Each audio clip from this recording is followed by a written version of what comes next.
The lights of the studio burned hotter than usual, though no one dared to move. Jasmine Crockett had just spoken, her words still hanging in the air like a charge before lightning. The camera zoomed in, capturing the way her gaze lingered steady, her voice still echoing in the minds of everyone who had doubted her. She didn't slam the table, didn't shout over her critics. She had simply spoken truth, and in that simplicity lay a power that unsettled the room. For a moment, silence pressed down. Staffers shuffled their notes. Few commentators shifted. Uncomfortably in their chairs, their earlier smirks fading into uneasy restraint. Just minutes before, Crockett's voice had been brushed aside as though it belonged to an outsider, someone not meant to shape the conversation.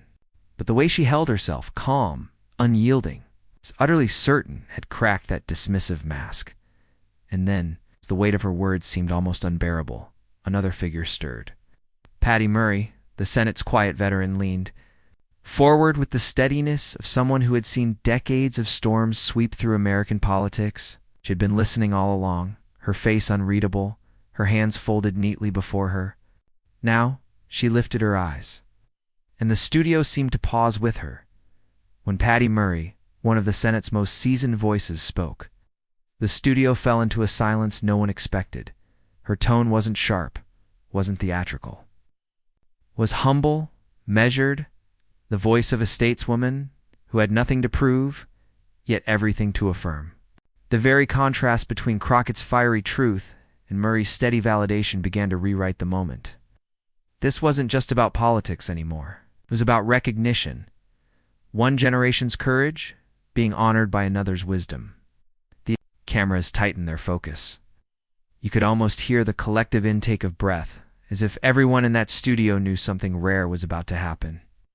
Cheney's dismissals from earlier suddenly felt smaller, thinner, exposed for what they were. What came next wasn't the language of arrogance or gatekeeping. It was the kind of acknowledgement that could not be faked. It's the kind that carried the weight of history. But what she said next would validate Crockett's words in a way that shook the entire room. American politics has always been a theater of contrasts, old versus new, establishment versus insurgent. The voices of privilege weighed against the voices of lived struggle. In that studio, the contrast had never been sharper. Jasmine Crockett represented more than her own seat. She embodied the rising tide of younger women of color who had long been told to wait their turn, to temper their passion, to trim their truth into something more palatable for the halls of power. Again and again, voices like hers had been dismissed as too loud, too raw, too unpolished for the polished marble floors of Washington, and on the other side stood Patty Murray. Not as a villain, but as the archetype of establishment power. She was a fixture of the Senate, a lawmaker whose career had weathered decades of shifting political landscapes. To many, she was the embodiment of a gatekeeper, steady, seasoned, and rooted in the very system that so often kept outsiders at bay. If anyone were expected to uphold the old guard, it was Murray. That was why her presence in this moment mattered so profoundly. The weight of her silence until now, the anticipation of what she might say, carried a significance that no one could ignore. Would she align with the dismissals, reinforcing the hierarchy that had kept so many voices like Crockett's contained? Or would she break character, crossing a line that few establishment figures dared to? The stakes were not confined to the four walls of that studio. The cameras weren't just recording a debate, they were transmitting a cultural collision into living rooms across the nation. Viewers scrolling their phones, half listening to cable chatter, suddenly found themselves drawn into a scene that felt like a generational reckoning. It wasn't just about policy anymore. It was about whose voice deserved to be heard, whose story deserved to be validated, whose truth would be remembered once the lights dimmed. Every second of Murray's silence pulled the tension tighter. The producers in the control room whispered urgently, knowing something was about to break through the static. Reporters scribbled, waiting to seize on the narrative that would emerge. Social media feeds buzzed in anticipation, because everyone watching knew that if Patty Murray chose to validate Crockett, the ripple would travel far beyond the studio. It would reach every young activist who had been told she wasn't ready, every community that had been sidelined, every person who had ever been asked to shrink themselves just to be tolerated. That's why this moment wasn't simply another debate exchange. It was symbolic, loaded with the weight of America's generational clash. Crockett's calm defiance had already shaken the room, but Murray's decision in how she responded would either seal the divide or bridge it, and as Murray finally leaned in, as her voice prepared to break the silence, the anticipation swelled into something electric. Every listener, from the aides shifting nervously in their chairs to the millions tuning in, knew they were about to witness not just commentary, but a decision that would echo beyond the night's headlines. And when the words left her lips, it wasn't just validation, it was transformation. To understand the power of that moment, you have to understand Liz Cheney herself, not just the voice that rose in that studio, but the legacy she carried with her every time she entered a room. Cheney was never simply Liz. She was the daughter of Dick Cheney, a man who once stood at the very pinnacle of American power. For decades, her family name had been synonymous with command, strategy, and the machinery of Washington. That name wasn't just a title, it was armor.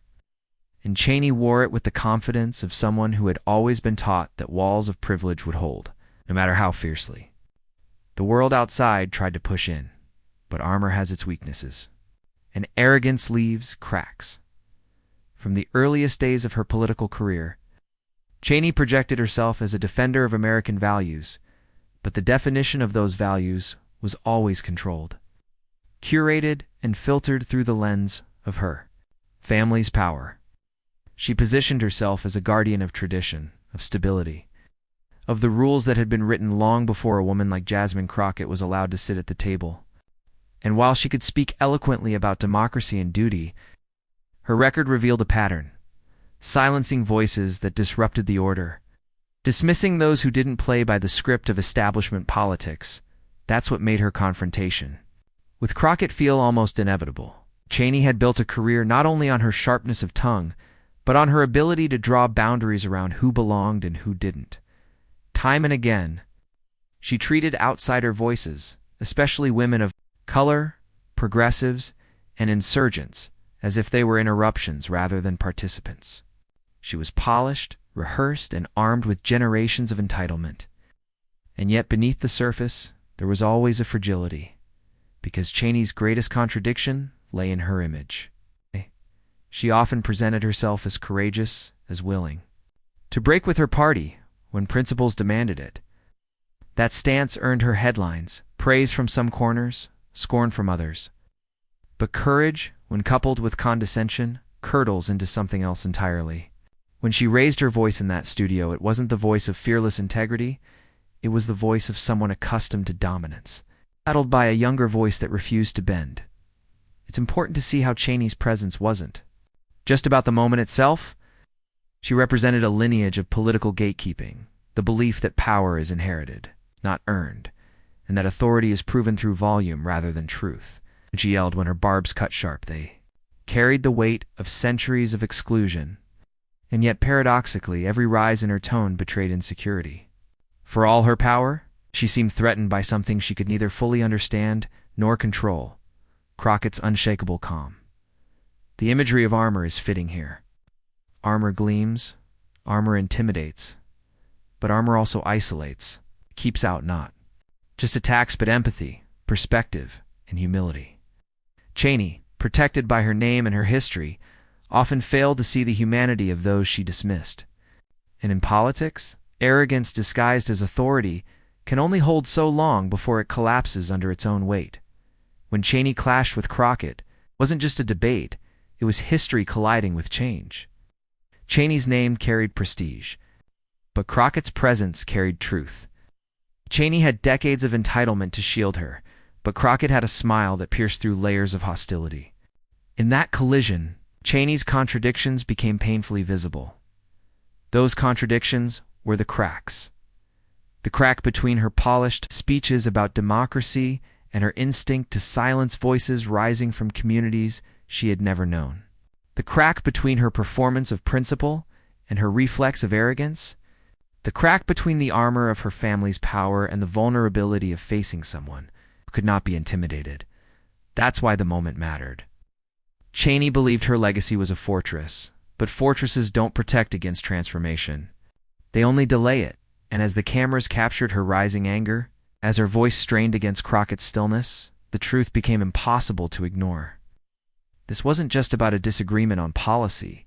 It was about the erosion of privilege. When confronted by resilience, it was about what happens when armor meets calm. When arrogance meets dignity, Cheney's story was one of dominance, but dominance can falter. Because in that studio, her greatest shield became her greatest weakness. Her inability to understand that yelling louder doesn't make your words stronger. And it was through those cracks that Crockett would strike, to see the brilliance of Jasmine Crockett's composure in that studio. You have to start far away from the marble floors of Washington. You have to start in the neighborhoods where struggle was daily, where dignity wasn't handed down with a family name, but built brick by brick, out of resilience, sacrifice, and an unshakable belief that tomorrow could be better. Crockett didn't come into politics as a dynasty, a legacy, or a carefully orchestrated heir to power. She came as the daughter of working-class grit, a woman who knew from the start that the rules of the game weren't written with her in mind. Where Cheney wore her family name like armor, Crockett wore experience like truth. She studied law not for prestige, but for purpose. Every page of her education, every late-night hour preparing briefs, every fight in cramped courtrooms carried a weight. The weight of representing those who couldn't afford to sit at polished mahogany tables. Crockett became a civil rights lawyer, standing in defense of the marginalized, the silenced, the forgotten. She carried the voices of the overlooked into rooms where they had long been denied, and that mattered. Because every case she took wasn't just about legal outcomes, it was about survival, about humanity. When she fought against discriminatory policies, when she defended those targeted by a system stacked against them, she wasn't just practicing law. She was waging a battle for dignity. This journey hardened her, yes, but it also carved empathy into her bones. Unlike Cheney, who wielded power as inheritance, Crockett knew power as responsibility. She knew what it was to face doors slammed shut, to hear dismissals that stung, to stand at microphones where her words were filtered through suspicion before they ever reached the ears of those in charge. But she also knew that breaking barriers, it wasn't about asking permission, it was about refusing to stop speaking even when no one seemed to listen. Her rise was never smooth. She was underestimated, caricatured, told to wait her turn. But for Crockett, turns were for those who believed in hierarchies. She believed in urgency. She believed that when injustice burned hot, you didn't wait for an invitation. You walked in and claimed your place. That fire made her dangerous to gatekeepers. Because unlike Cheney, who relied on the shields of prestige and tradition, Crockett's strength came from the very thing gatekeepers couldn't control, lived truth. And that's what made her smile so powerful in the studio. It wasn't just calmness. It was the calmness of someone who had already weathered storms. Far fiercer than a raised voice. It was the calmness of a woman who knew the difference between noise and justice. Her journey built not only resilience but vision. Crockett didn't seek politics for the theater of it. She sought it for the people outside the spotlight. The families living paycheck to paycheck, the communities punished for daring to exist, the young women told they weren't enough. Every fight she entered was tethered to them, and every win she earned was shared with them. That connection is what Cheney couldn't see, couldn't touch, and couldn't break. Cheney's words were heavy with lineage. Crockett's words were alive with survival. One relied on echoes of the past, the other carried the urgency of the present, and when those forces met in that room, the balance of power tilted in a way no family name could anchor. Her story wasn't about being ready. By their terms, it was about being unbreakable on her own. She had been underestimated too long, too. Flinch when someone tried to dismiss her. She had been silenced too often to waver when someone raised their voice. And she had been through too much to confuse arrogance with authority. So when Cheney leaned in, when her words struck like sharpened steel, Crockett didn't rattle. She didn't retreat. She smiled. Not the smile of surrender, but the smile of someone who knew that history wasn't written by the loudest, but by those who refused to be erased. That was the weight behind her stillness. That was the meaning behind her calm. Crockett wasn't simply reacting to Cheney. She was channeling the voices of every person who had ever been told to sit down, be quiet, wait their turn. She was standing not as one, but as many. And that's why when Cheney tried to corner her, history was about to flip. The confrontation did not die quietly. When Jasmine Crockett's words landed, they didn't fall into the air like feathers, they struck like iron. The studio absorbed them with a heavy silence, but almost immediately, the scoffs began. Critics on the panel shifted in their seats, some smirking, others murmuring half-digested retorts. The dismissals came not with substance, but with the practiced arrogance of those who had long believed they controlled the stage. The chatter rose like static, clashing against Crockett's clarity. A few whispered to neighbors, others leaned back in theatrical disbelief. The cameras, sensing the drama, panned across faces, searching for tells, tightened jaws, raised brows, nervous shuffling. The nation watching could feel the tension thicken, as if the very air inside that studio was being stretched to its breaking point. Liz Cheney, ever the heir to power, leaned forward with that sharp edge in her voice, as though her family name alone could cut through Crockett's argument. She had tried this tactic before, doubling down when shaken, mistaking volume for authority. Yet in that moment, even her tone carried a tremor. Her bluster was met not with panic, not with flustered retreat, but with Crockett's stillness, and that stillness was louder than any insult. Some in the audience applauded softly, almost instinctively, their hands moving before their minds caught up.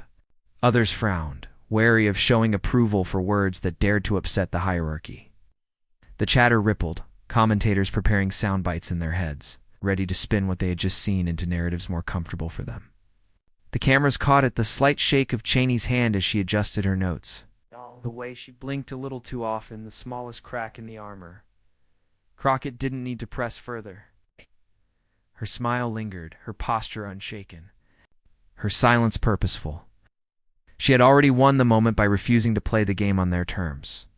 Yet the confrontation wasn't over, 'cause silence, too, has gravity, and in that room, silence was pulling all eyes toward one figure who had yet to speak, Patty Murray. For a time, she sat still, hands folded lightly, gaze locked not on Cheney, not on the restless chatter of critics, but on Crockett. She was studying, weighing, reflecting. A veteran of decades in the Senate, Murray had seen storms rage and fade. She had seen voices rise only to collapse under their own emptiness. She knew the difference between theater and truth, and in Crockett she saw more than just a rising star. She saw an echo of every fight for dignity she had ever witnessed in American politics. The audience began to notice her stillness. The cameras lingered, capturing the quiet authority of her presence. Whispers started. Was she going to intervene, or let the clash play itself out? The tension twisted tighter with every second she held her silence. Cheney, still pressing, grew almost impatient, her words snapping against the quiet like brittle twigs. The contrast was stark, one voice flailing to command attention, while the other figures in the room leaned toward Murray, waiting for her cue. It was no longer just Crockett versus Cheney. It had become a test of whether establishment power would recoil or recognize, whether the weight of history would lean back into its old patterns or shift, even subtly, toward something new. And then, after what felt like an eternity of silence so thick the studio lights seemed to hum louder than usual, Patty Murray moved. She leaned forward, her hands pressing lightly against the table, her eyes steady and unflinching. The chatter stilled, the scoffs dried up, and even Cheney's rhythm faltered mid-sentence.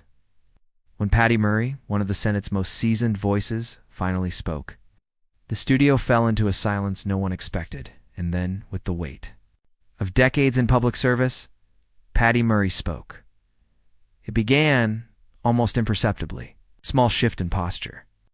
The way Patty Murray's hands pressed gently on the table, grounding herself as though steadying not just her own words, but the weight of history itself. The studio, already strained with tension, seemed to tilt in her direction.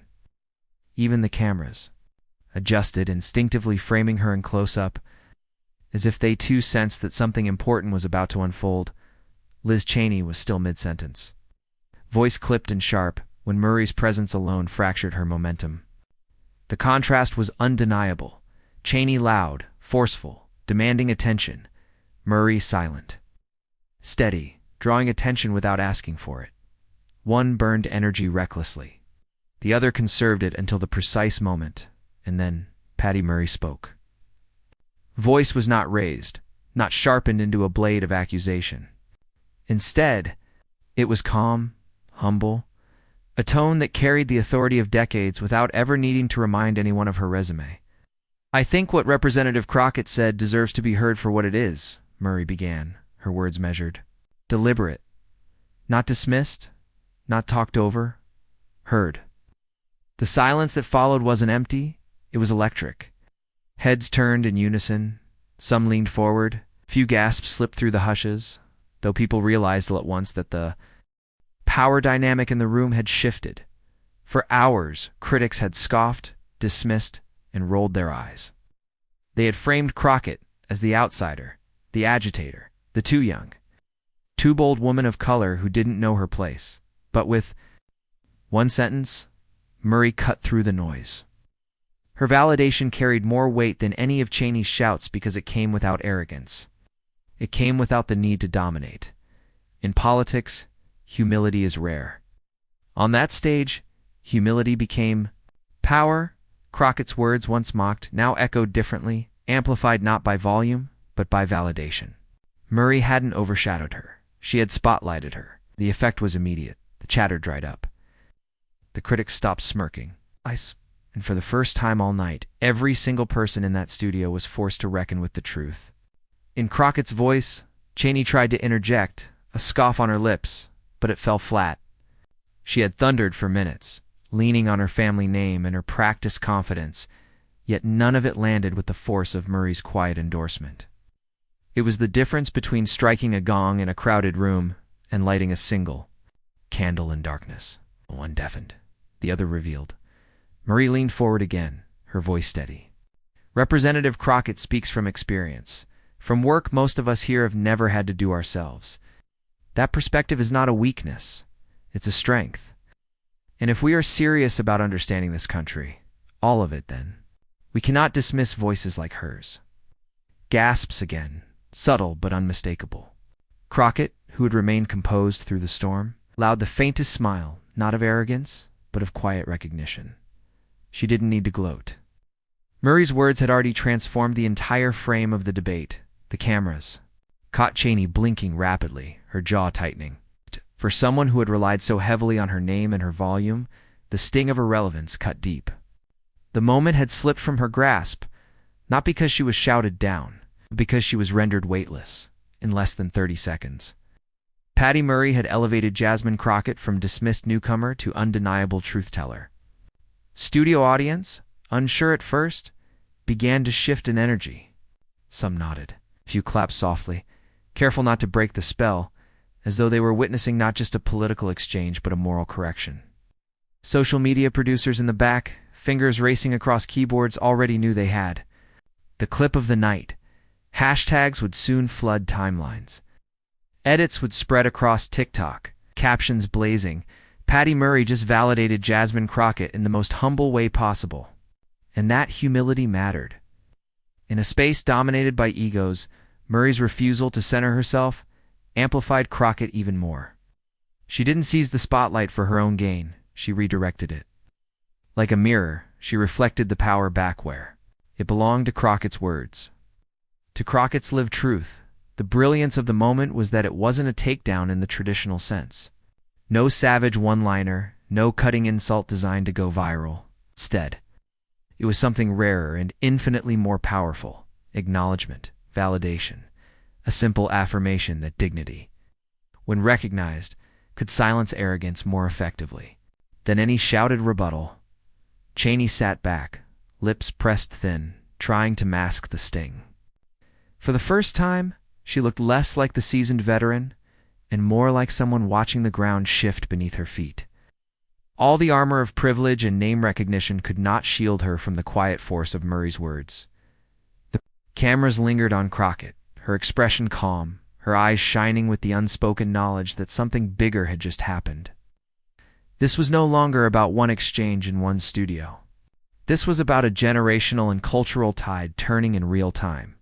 For younger women of color watching, the message was clear. They did not need to shout to be heard, nor beg for validation. Their truth, spoken plainly, could command the room, especially when someone with power and tenure chose to recognize it. And Murray, for her part, did not embellish further. She didn't need to.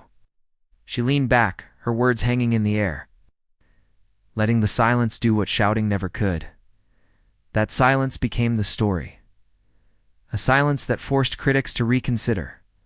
A silence that magnified Crockett's strength. Silence that reshaped the power dynamic not only on that stage but in the minds of everyone watching at home. The studio was no longer restless. It was reverent. And in that silence, America began to listen differently. The moment Patty Murray's words settled into the silence of that studio, it was as if an invisible switch had been flipped. By the time the broadcast wrapped and the cameras dimmed, the outside world was already on fire with reactions. Clips of the exchange hit Twitter, TikTok, and YouTube within minutes, spreading like brushfire across the digital landscape. One hashtag began to rise above all others. Hashtag Quiet Respect. What began as a single user captioning the clip, "When Patty Murray validates you, you don't need to say another word," turned into a rallying cry. Soon after came hashtag Murray validation and hashtag Crockett Truth. By morning, all three were trending. Nationwide, with millions of impressions piling up every hour, the memes wrote themselves. On one side of a split screen, Cheney, red-faced, jaw clenched, mid-yell. On the other, Patty Murray, bowing her head gently beside Jasmine Crockett's calm, steady smile. The caption read, "Power versus dignity. Only one wins." Another meme captured the silence after Murray's statement, overlaid with the words, "History doesn't always roar. Sometimes it whispers." Commentators across the spectrum were forced to reckon with what had happened. On cable panels, analysts described the moment with a reverence usually reserved for landmark votes or presidential speeches. One remarked, "When Patty Murray validates you, that's history. She's the Senate's quiet conscience." For her, to step in, not to dominate, but to affirm, that's more powerful than a dozen floor speeches. Progressive voices framed the exchange as generational validation. An older, established woman in power choosing to amplify a younger black congresswoman rather than dismiss her. Civil rights leaders praised Murray's humility as a model of allyship. Even some conservative pundits begrudgingly admitted Cheney had been outflanked. Not by louder arguments, but by quieter authority. But the deepest ripple was felt by Crockett herself. Overnight, her stature shifted. She was no longer merely a rising voice in the House. She became a symbol of truth spoken plainly, validated at the highest levels.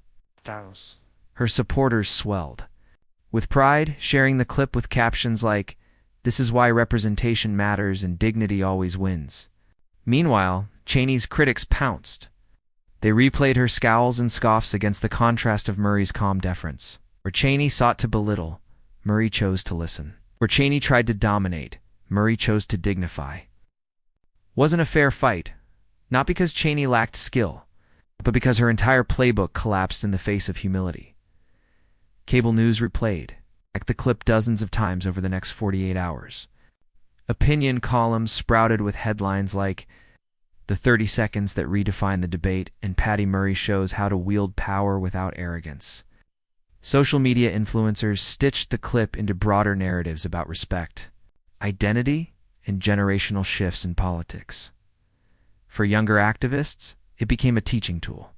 Videos appeared on Instagram and TikTok where organizers played the clip alongside lessons about dignity, respect, and listening. This one creator said, pointing to Murray's bowing head beside Crockett's calm smile, "Is what real.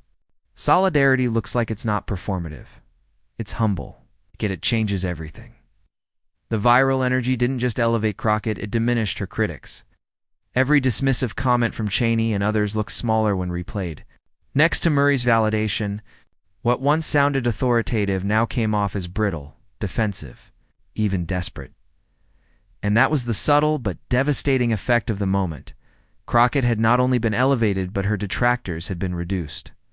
Their arrogance replayed, again and again in split-screen comparisons, revealed itself as weakness. Late-night hosts joked about it too. Liz Cheney brought a megaphone, one quipped, but Patty Murray brought the mute button.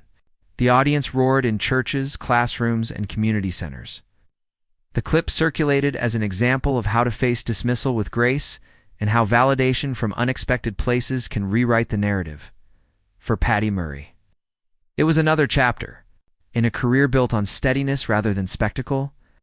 For Jasmine Crockett, it was a turning point, one that expanded her reach far beyond her district and into the national consciousness. And for Cheney, it was a sobering reminder. Shouting might command attention for a moment, but it cannot secure respect. The room had fallen silent that night, and so had much of the country. But the echoes of that silence carried far beyond the studio walls, because the viral clip wasn't just about one moment. It was a signal, a warning shot, a reminder that America's political stage was shifting, and those who relied on arrogance and volume were about to find themselves outmatched by something far quieter and far more powerful. In the quiet after the storm, what lingered wasn't Cheney's shouting or the scoffs of her allies. It was the image of Jasmine Crockett standing unbowed, her truth intact, and the humble acknowledgement from Patty Murray. That sealed it in history. That contrast told a story far larger than the debate itself. It was the story of power being redefined before our eyes. Crockett had been dismissed, belittled, and underestimated, not just in that moment, but in countless others across her journey. Yet the debate revealed something crucial. True power doesn't come from tenure, or from shouting the loudest, or from leaning on a family name. It comes from resilience, from the ability to stay calm when others want you rattled, from refusing to let arrogance dictate your worth. Her smile, her poise, her refusal to flinch, those were not just reactions. They were declarations. They said, "I belong here, not because you let me in, but because my truth cannot be ignored." Murray's validation added another layer. For decades, Murray herself had been the embodiment of steady power within the Senate, quiet, consistent, respected. By bowing her head toward Crockett, she demonstrated that humility is not weakness. It is, in fact, one of the greatest forms of strength. In that moment, she didn't diminish her own authority. She expanded it by showing that power isn't threatened by new voices, strengthened by them. And that was the universal lesson. Composure will outlast arrogance. Validation will outshine dismissal. Dignity, even when quiet, is louder than rage. It was a message for every person who has ever been silenced or ignored. For every worker talked over in a meeting, for every young leader doubted because of age, race, or gender, for every immigrant told they don't belong.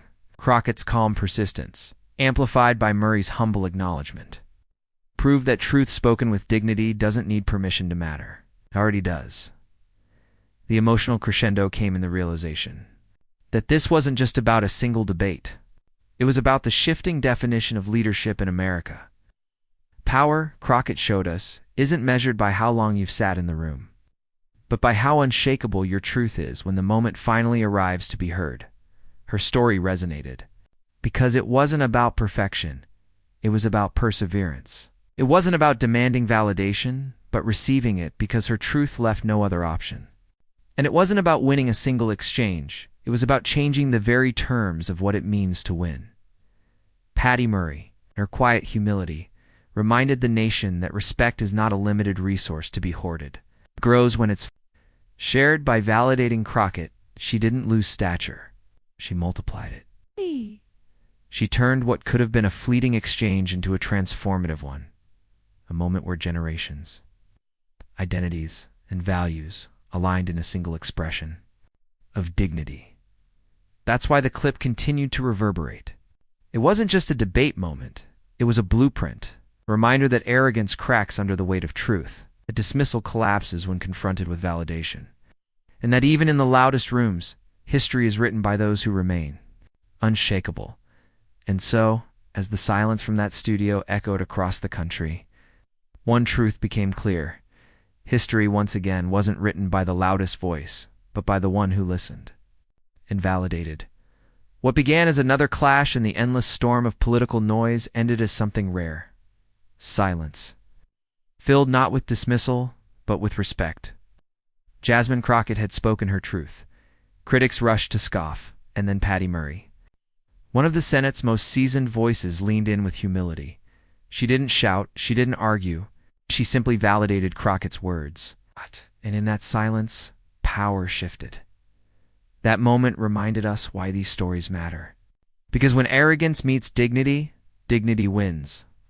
When loudness collides with resilience, resilience stands taller. And when history pauses to listen, it often does so not for the ones demanding attention, but for the ones embodying truth. This wasn't just about a single debate exchange. It was about what America chooses to value in its leaders, in its communities, and in its future. Crockett's composure, met by Murray's humility, created a blueprint for a different kind of power, one rooted not in volume, but in validation. And that is why we tell these stories. To remind ourselves, and each other, that respect isn't demanded by volume, it's earned by truth.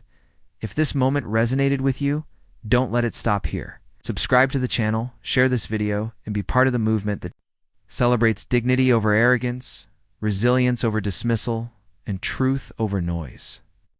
Because when we amplify these voices together, the silence that follows isn't emptiness, it's history being rewritten.